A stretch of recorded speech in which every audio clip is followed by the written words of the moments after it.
그러면은 형사 절차가 이제 고소부터 해서 쭉 이어질 때 좀 적절한 합의 타이밍이 네. 있을까요? 혐의 입증이 어려워 보인다, 혐의 입증이 쉬워 보인다, 실형 나올 가능성이 높다, 그러면 합의를 이르러서 하는 게 좋다라고 보입니다.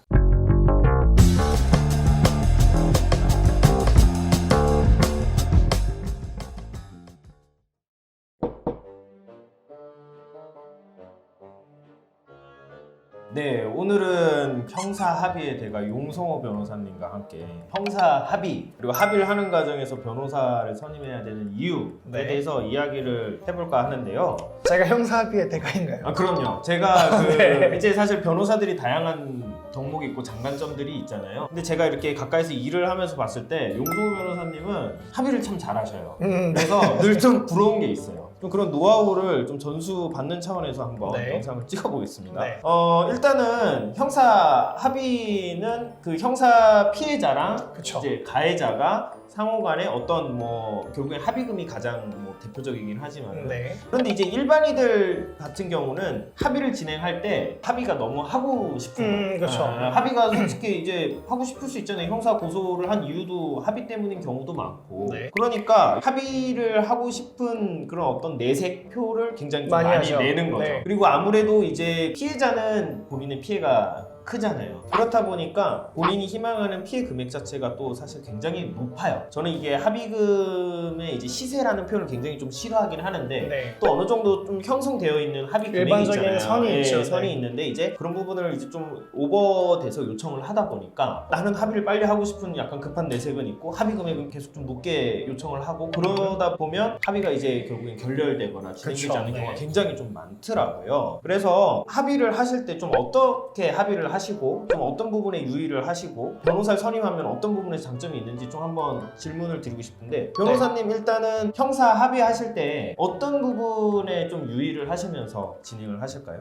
많은 분들이 이런 생각을 해요. 내가 어떤 피해를 입었고 그로 인해서 내가 어떤 어려움을 겪고 있다. 그래서 나는 너랑 합의를 해야겠다. 이렇게 하는데 이거는 저는 잘못된 접근이라고 생각을 해요. 저는 합의할 때 그 생각을 해요. 상대방의 약점이 뭘까?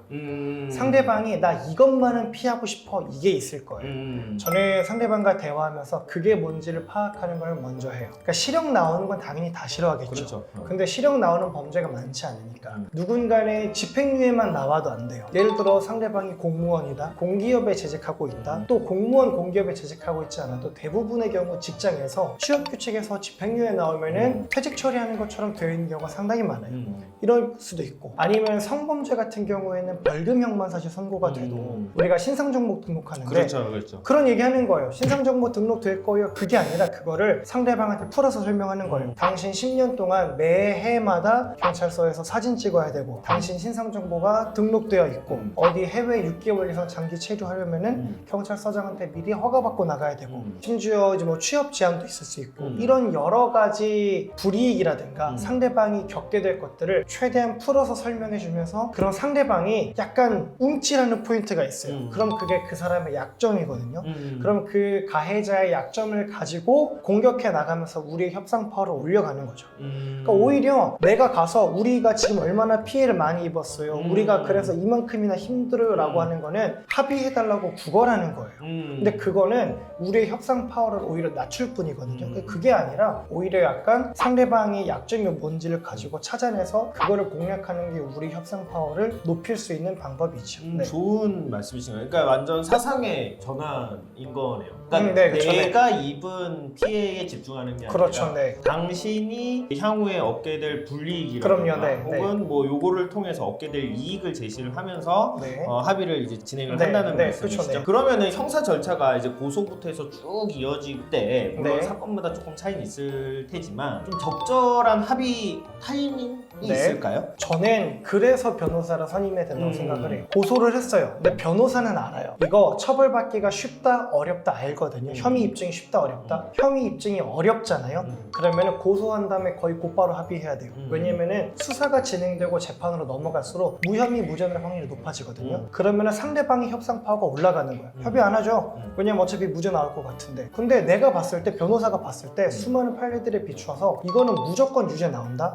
그러면은 우리는 굳이 합의하자고 먼저 얘기할 필요가 없어요. 그렇죠. 수사가 진행될수록 오히려 가해자 입장에서 나 이거 잘하면 기소되겠는데? 나 이거 잘하면 정말 처벌까지 되겠다 라는 생각이 들면 상대방 협상 파원은 내려가고 우리 협상 파원은 올라가는 거죠. 그렇다라고 한다면 수사 거의 막바지 단계, 재판 초기 단계에 합의하는 게 좋고, 만약에 내가 봤을 때 이거 실형까지도 선고될 수 있는 사안이다, 그럼 합의 안 하죠. 실형 선고된 다음에 합의하면 되니까. 결국은 변호사가 사건을 매니징하고 합의한다라는 거는 그냥 상대방과 전화해가지고 합의하시죠, 돈 얼마 부를 거예요, 이게 끝이 아니라 사건 전체를 보면서 수사가 어떻게 진행되고 있다, 수사관이, 검사가 이거 혐의가 있다라는 거에 마음이 기울었네, 혐의가 없는 쪽으로 마음이 기울었네, 이런 거를 보면서 협상할 타이밍을 잡고 하는 게 필요하기 때문에 어느 특정 시기에 하는 게 뭐 좋다라고 일률적으로 말씀드리기 어려운 것 같고, 간단히만 말씀을 정리해서 드리면은 혐의 입증이 어려워 보인다, 그럼 수사 초기, 혐의 입증이 쉬워 보인다, 수사 마지막 단계, 실형 나올 가능성이 높다, 그러면 합의를 재판 단계 거의 끝까지 이르러서 하는 게 좋다라고 보입니다.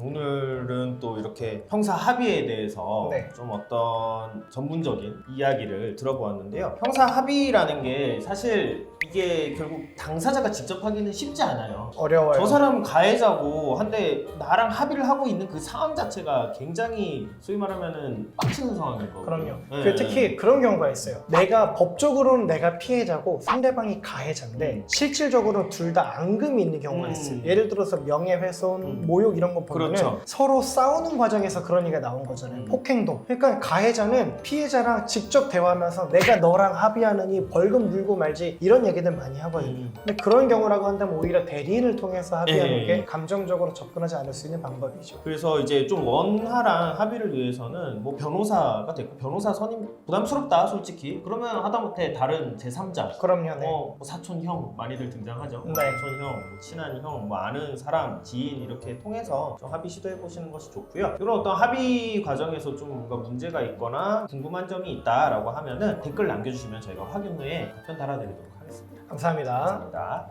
법무법인 A파트에서 사기꾼 백서라는 전자책을 작성해서 무료로 배포해드리고 있습니다. 열심히 읽어보시고 숙지하셔서 사기 피해 방지하시기 바랍니다. 용 변호사님이 직접 쓰신 건가요? 그렇습니다. 네, 많은 사랑 부탁드리겠습니다. 감사합니다. 이상한 것 같은데.